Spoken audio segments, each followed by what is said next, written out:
And if you try to do short fun in a long form, it doesn't work. And if you try to do long fun in a short form, it doesn't work. What do I mean? Sometimes long fun is just repetition. For example, every time we would go by a cemetery, I'd say to the kids, do you know the people are dying to get in there? And, fine. Second time, Dad, he's told us that before.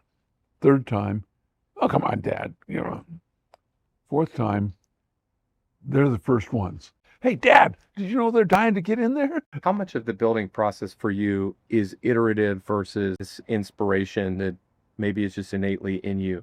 Is it feedback from customers? Is it yourself just trying it and you kind of know where the right place is? I think editing and iterative is good. There's a lot of people that have done some really great things and didn't really know what to do with them. And sometimes they come up with something that is 90% right, lacks that 10% nuance. And sometimes the difference between wild success and failure is that 10% extra.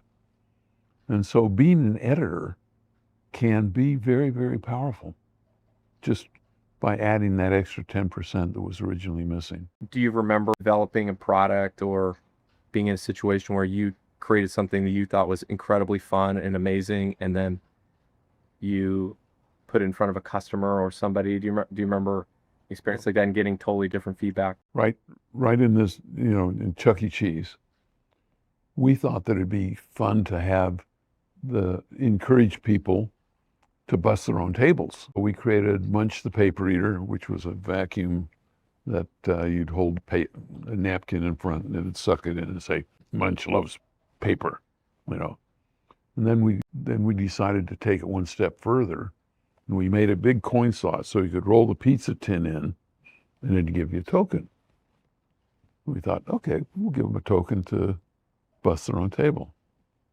Well, what happened is the kids and sometimes the parents would be in playing games and leave pizza on the table.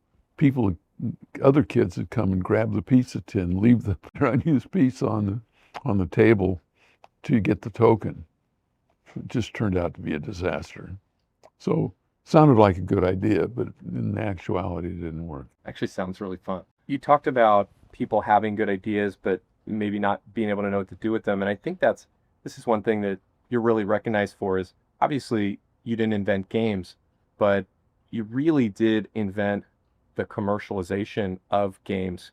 And now as we think about all of, the different areas that the people play games and how they make money, how do I take an idea that I have and actually how important is it to figure out the business model early on, or figure out how I'm going to commercialize an idea? How did you figure out how to take this thing that wasn't commercialized and then build a business model around it?